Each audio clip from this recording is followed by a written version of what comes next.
सुमिरि पवन सुत पावन नामु।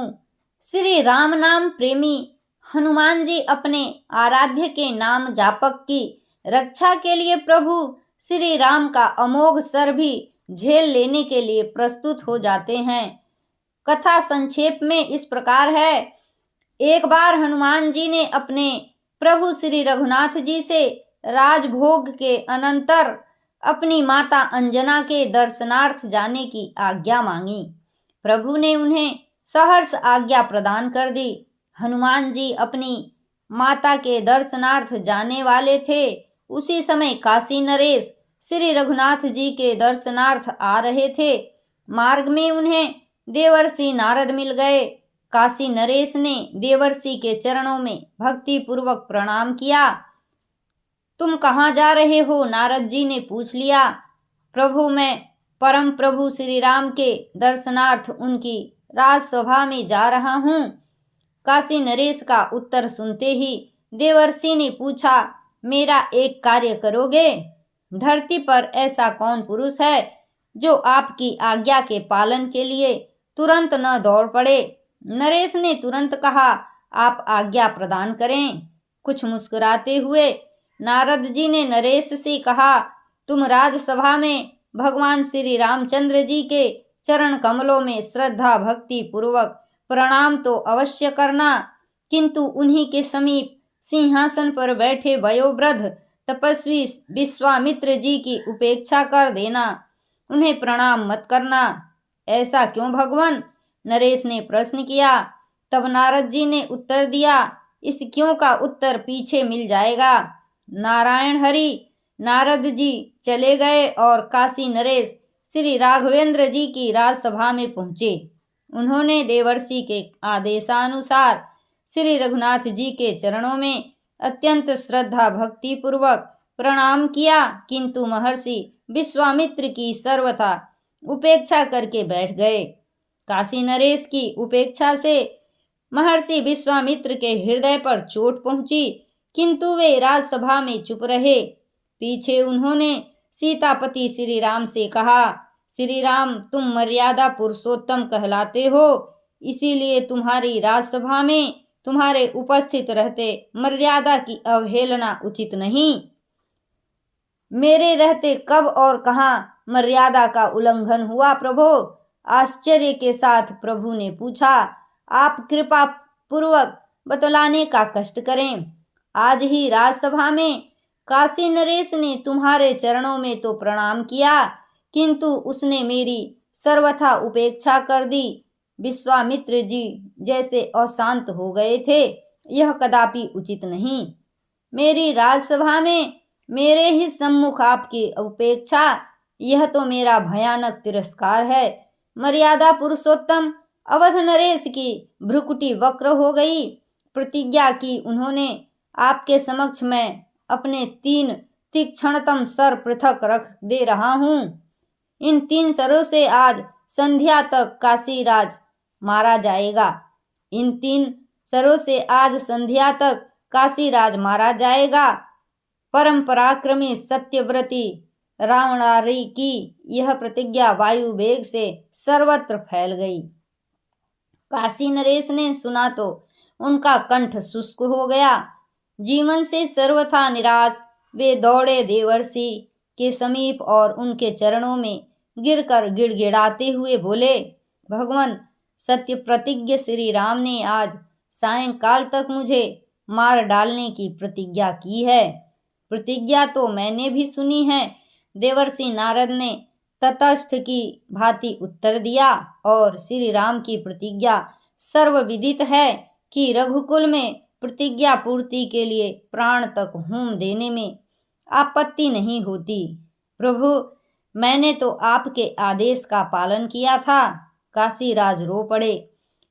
जैसे भी हो आप मेरा प्राण बचाइए, चिंता की बात नहीं। श्री नारद जी ने काशी नरेश को समझाया, मृत्यु तो निश्चित होती है, वह किसी प्रकार टलती नहीं। यदि भगवान श्री राम के सर से प्राण पखेरु उड़ जाएं तो निश्चय ही जीवन सफल हो जाए, किंतु तुम एक काम करो। नारद जी ने काशी नरेश से धीरे धीरे कहा, तुम हनुमान जी की माता अंजना के समीप जाकर उनके चरण पकड़ लो। जब वे चरण छुड़ाने लगे तब तुम अपनी रक्षा के लिए उनसे वचन ले लेना। जब तक वे 3 बार तुम्हारी रक्षा के वचन न दे दें तब तक तुम उनके चरण पकड़े रहना, बस तुम्हारा काम बन जाएगा। परम पावन देवर्षि के चरणों में प्रणाम करने की भी काशी नरेश को सुधि न रही। वे भागे सीधे माता अंजना के यहाँ। माता अंजना बैठी हुई भगवान नाम का जाप कर रही थी। रोते कल्पते काशीराज माता के चरणों पर गिर पड़े। उनके चरणों को पकड़कर उन्होंने कहा, माँ मेरी रक्षा करो। आज सायंकाल तक एक समर्थ व्यक्ति ने मुझे मार डालने का संकल्प किया है। तुम्हारे अतिरिक्त मेरा प्राण और कोई नहीं बचा सकता। रक्षा करो माँ, रक्षा करो। किसने और क्यों मुझे आज संध्या के पूर्व ही मार डालने का प्रण कर लिया है? माता ने प्रश्न किया तो काशीराज और भी उच्च स्वर से क्रंदन करने लगे। बोले, माँ तुम मेरी रक्षा का वचन दे दो, अन्यथा मैं अभी तुम्हारे चरणों में ही प्राण त्याग कर दूंगा। मेरे रहते मेरा कोई बाल भी बाका नहीं कर सकेगा। वात्सल्यमयी माँ सरल जननी ने कह दिया, मैं तेरी प्राण रक्षा का वचन देती हूँ। फूट फूट कर रोते हुए नरेश ने अधीर होकर पुनः प्रार्थना की, माँ मुझे संतोष नहीं हो रहा है। मेरे विश्वास के लिए तुम यही बात 3 बार कह दो, मैं तेरी प्राण रक्षा का वचन देती हूँ। सर्वथा सरल दयामयी जननी ने 3 बार कहते हुए पूछा, अच्छा अब तो बता, तुझे मारने की किसने प्रतिज्ञा की है? भगवान श्री राम ने। नरेश ने उत्तर दिया, उन्होंने आज सायंकाल तक मेरे वध की प्रतिज्ञा की है और इसके लिए उन्होंने अपने 3 तीक्ष्ण बाण भी निकालकर अलग रख लिए हैं। श्री रघुनंदन की प्रतिज्ञा कैसे अन्यथा हो सकती है? माता अंजना चिंतित हो गई। बोली, पर मैंने तुझे वचन दिया है, अतः प्रयत्न तो करूंगी ही। उसी समय हनुमान जी ने वहां पहुंचकर माता का चरण स्पर्श किया। आशीर्वाद देती हुई माता ने कहा, बेटा तुम ठीक समय पर आए। अभी अभी मैं एक आवश्यक कार्य से चिंतित होकर तुम्हारा स्मरण कर रही थी। वह कार्य हो जाए तो मेरा मन हल्का हो जाए। आज्ञा दीजिए माता जी। हनुमान जी ने कहा, आपका कार्य करने के लिए तो मैं प्रति क्षण प्रस्तुत हूँ, पर काम तो कठिन है बेटा, इसी कारण मैं चिंतित हो गई हूँ। माता अंजना के वचन सुनकर हनुमान जी ने उन्हें आश्वस्त करने के लिए कहा, आपकी कृपा से आपका पुत्र विद्या बुद्धि बल पौरुष और पराक्रम से ही संपन्न नहीं, उस पर निखिल भुवनपति श्री रघुनाथ जी की अपार करुणा की वृष्टि भी निरंतर हो रही है। आप आज्ञा प्रदान करें। यह सब कुछ मैं जानती हूँ मेरे लाल, किंतु काम अत्यंत कठिन है, इसीलिए कहने में झिझक रही हूँ। माता ने कहा, किंतु उसकी चिंता भी मुझे सता रही है। माता जी, आपके पवित्रतम चरणों के सम्मुख मैं एक बार नहीं 3 बार प्रतिज्ञा करता हूँ कि आपकी आज्ञा मिलने पर काम चाहे जितना कठिन होगा, मैं उसे अवश्य पूर्ण कर आपकी चिंता दूर कर दूंगा। हनुमान जी ने अपनी जननी के सम्मुख यूं 3 बार कहा, तुमसे मुझे यही आशा थी और ऐसा ही विश्वास था बेटा। माता अंजना ने हनुमान जी के बल पराक्रम और उनकी मातृभक्ति की प्रशंसा करते हुए कहा, बेटा मैंने काशी नरेश को उसकी प्राण रक्षा का वचन दे दिया है। आज सायंकाल तक श्री रघुनंदन ने उसका वध करने की प्रतिज्ञा कर ली है और इसके लिए उन्होंने 3 तीक्ष्ण सर भी निकाल कर रख लिए हैं। माता अंजना अपने पुत्र का मुंह देखने लगी। हनुमान जी गंभीर हो गए थे। बोले, मेरे प्रभु श्री राम की प्रतिज्ञा पर बेटा, मैं काशी राज को वचन दे चुकी हूँ। माता ने पुत्र को विचार मग्न देखकर कहा, और तुमने मुझे 3 बार वचन दिया है। शरणागत की रक्षा धर्म है बेटा, और धर्म पालन तो कुछ करूंगा ही माँ। हनुमान जी ने माता के चरणों में मस्तक रखकर कहा, आज सायंकाल तक ही की अवधि है, अतएव मुझे शीघ्र जाने की अनुमति दीजिए। माता की आज्ञा प्राप्त होते ही हनुमान जी काशी नरेश के साथ अयोध्या पहुंचे। वहां उन्होंने राजा से कहा, तुम सकल कलुष नाशिनी परम पावनी सरयू में कमर तक जल में खड़े होकर अविराम राम राम का जप करते रहो। नरेश ने पवन पुत्र के आदेश का पालन करना प्रारंभ किया और इधर हनुमान जी तुरंत श्री राम के समीप पहुंचे। वहां उन्होंने भगवान श्री राम के चरणों में प्रणाम कर उनके दोनों चरण पकड़ लिए। बोले, स्वामी, आज मैं आपसे एक वर की याचना करना चाहता हूँ। यह कैसे संभव है कि सर्वथा निःस्पृह और अत्यंत संकोची हनुमान जी कभी कुछ मांगे और प्रभु अस्वीकार कर दें। श्री राम जी ने उत्साह पूर्वक कहा, तुम्हारे लिए अदेय कुछ नहीं हनुमान, तुम तो कभी कुछ चाहते ही नहीं। मैं तो सदा चाहता हूँ कि तुम मुझसे कुछ चाहो, कुछ मांगो, पर मेरी इस इच्छा की पूर्ति तुमसे नहीं हो पाती। बोलो, तुम क्या चाहते हो? प्रसन्न होकर हनुमान जी ने प्रभु का चरण सहलाते हुए कहा, करुणामय स्वामी, मैं चाहता हूँ कि आपके अमित महिमा में नाम का जप करने वाले की सदा रक्षा किया करूं और मेरी उपस्थिति में आपके नाम जाप कर पर कभी कहीं कोई किसी प्रकार प्रहार न करे। यदि दुर्भाग्यवश निखिल सृष्टि का सर्वसमर्थ स्वामी भी प्रहार कर बैठे तो उसका भी प्रहार व्यर्थ सिद्ध हो जाए। दयामूर्ति भक्तवत्सल श्री रामचंद्र जी ने तुरंत आशीर्वाद दिया, तुम नाम जाप की रक्षा करने में सर्वत्र सदा समर्थ होगे और तुम्हारी उपस्थिति में नाम जाप कर पर किया गया अमोघ प्रहार भी व्यर्थ सिद्ध होगा। जय श्री राम। हनुमान जी ने प्रभु चरणों पर मस्तक रख दिया और फिर तुरंत सरयू तट पर पहुंचे। वहां वे गदा तान कर अत्यंत सावधानी से खड़े हो गए और काशी नरेश से बोले, तुम बिना रुके निरंतर राम राम रटते रहो। स्थिति विचित्र हो गई। एक ओर सर्वाधार स्वामी श्री राम जी की सायंकाल तक नरेश के वध की प्रतिज्ञा और दूसरी ओर अनन्य भक्त हनुमान जी का उनकी रक्षा के लिए परिकरबद्ध हो जाना। स्थिति विचित्र हो गई। एक ओर सर्वाधार स्वामी श्री राम जी की सायंकाल तक नरेश के वध की प्रतिज्ञा और दूसरी ओर अनन्य भक्त हनुमान जी का उनकी रक्षा के लिए परिकरबद्ध हो जाना। राजा सरयू जल में खड़े होकर प्राण भय से अनवरत रूप से राम नाम का जप कर रहे थे और वर प्राप्त हनुमान जी उनकी रक्षा के लिए गदा ताने खड़े थे। बात विद्युत गति से फैल गई।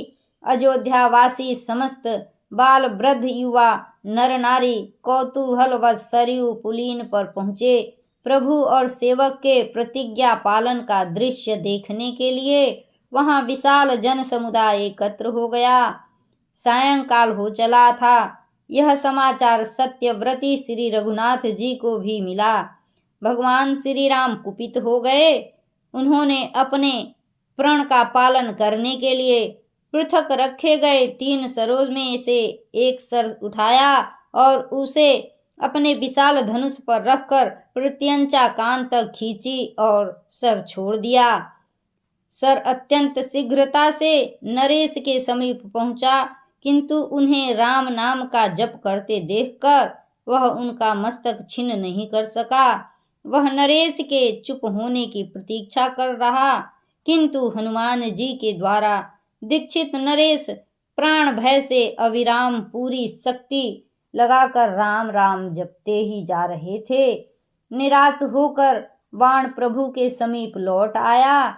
उसने निवेदन किया, प्रभु, नाम जाप की सर्वत्र रक्षा के लिए आपने मारुति को वर प्रदान कर दिया है और उस पर सभी प्रहार व्यर्थ सिद्ध होने की आपकी वाणी है। वह राजा निरंतर आपके नाम का जप कर रहा है और बजरंगबली हनुमान गदा ताने उसकी रक्षा में सन्नद्ध हैं।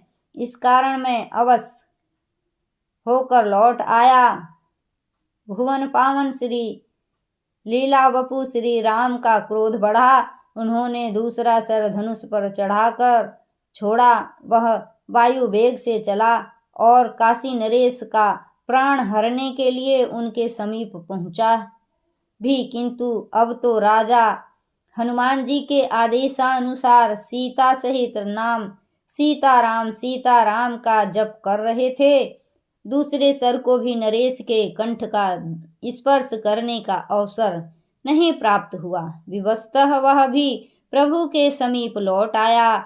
उसने भी राजा के सीताराम रटने और गदाधर हनुमान जी के द्वारा उनकी रक्षा का वृतांत सुना दिया।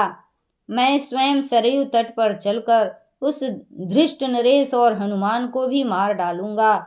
सत्य प्रतिज्ञ भगवान श्री राम अत्यंत क्रुद्ध हो गए। उन्होंने अपना विशाल धनुष तथा तीसरा बाण लिया और सरयू तट की ओर तीव्र गति से चल पड़े। उधर हनुमान जी ने सोचा, प्रभु अपने मंगलमय नाम की बिरध रखते हैं। भक्तों के लिए वे अपना सर्वस्व त्याग देते हैं। भक्त उन्हें प्राण प्रिय हैं। अतएव उन्होंने राजा से कहा, अब तुम भगवती सीता और प्रभु के नाम के साथ मेरे नाम का भी जप करना प्रारंभ कर दो। राजा जय सिया राम जय जय हनुमान का जप करने लगे। अत्यधिक देर से जोर जोर से नाम जप करते करते नरेश थक गए थे और उनकी वाणी लड़खड़ाने लगी थी। वे तो मृत्यु भय से अत्यंत साहस पूर्वक जैसे तैसे नाम जप चला ही रहे थे, किंतु मात्र भक्त हनुमान जी भी अपने एक अंश से काशीराज के कंठ में प्रविष्ट होकर जय सिया राम जय जय हनुमान का अनवरत रूप से जप करने लगे। क्रोधारुण लोचन श्री राम को सर संसाधन किए आते देखकर वशिष्ठ जी व्याकुल हो गए। उन्होंने सोचा, भगवान श्री राम की प्रतिज्ञा अन्यथा नहीं हो सकती और कहीं उन्होंने नरेश के साथ हनुमान जी को भी मार डाला तो महान अनर्थ हो जाएगा। तब हनुमान जी के समीप पहुंचकर वशिष्ठ जी ने उन्हें समझाने का प्रयत्न किया। पवन कुमार श्री रघुनाथ जी तुम्हारे सर्वस्व हैं, उनकी प्रतिज्ञा पूरी हो जाने दो। दिनांत समीप होने के कारण उनका क्रोध बढ़ता जा रहा है। यह राजा तो उन श्री राम के पावन सर स्पर्श से जन्म जरा मरण से सदा के लिए मुक्त हो जाएगा। एक राजा के लिए अपने स्वामी के सम्मुख तनकर खड़ा हो जाना तुम्हारे जैसे सेवक के लिए कथमपि उचित नहीं। गुरुदेव, मैं त्रिकाल में भी अपने सर्वसमर्थ प्रभु के समीप तनकर खड़ा होने की कल्पना भी नहीं कर सकता। हनुमान जी ने अत्यंत विनय पूर्वक उत्तर दिया, मैं तो अपने प्रभु के नाम और उनके वरदान की रक्षा के निमित्त प्राणाहुति देने के लिए प्रस्तुत हो गया हूँ।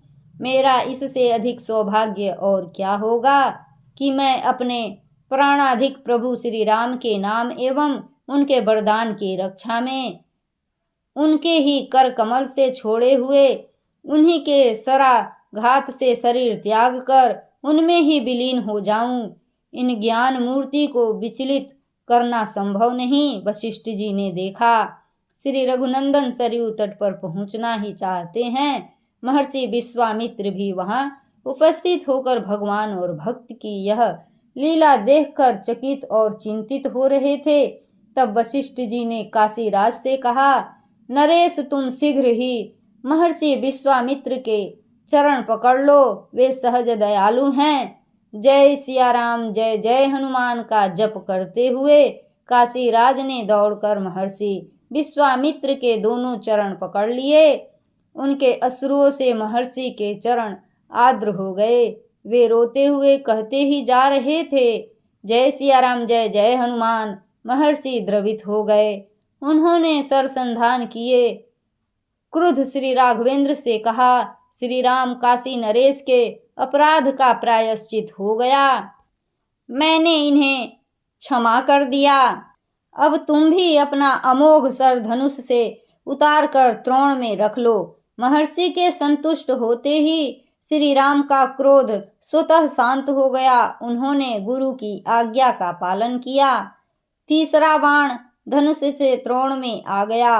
राजा की प्राण रक्षा तो हुई ही, भगवान के सम्मुख भक्त हनुमान विजयी हुए। इस समाचार से माता अंजना की प्रसन्नता की सीमा न रही।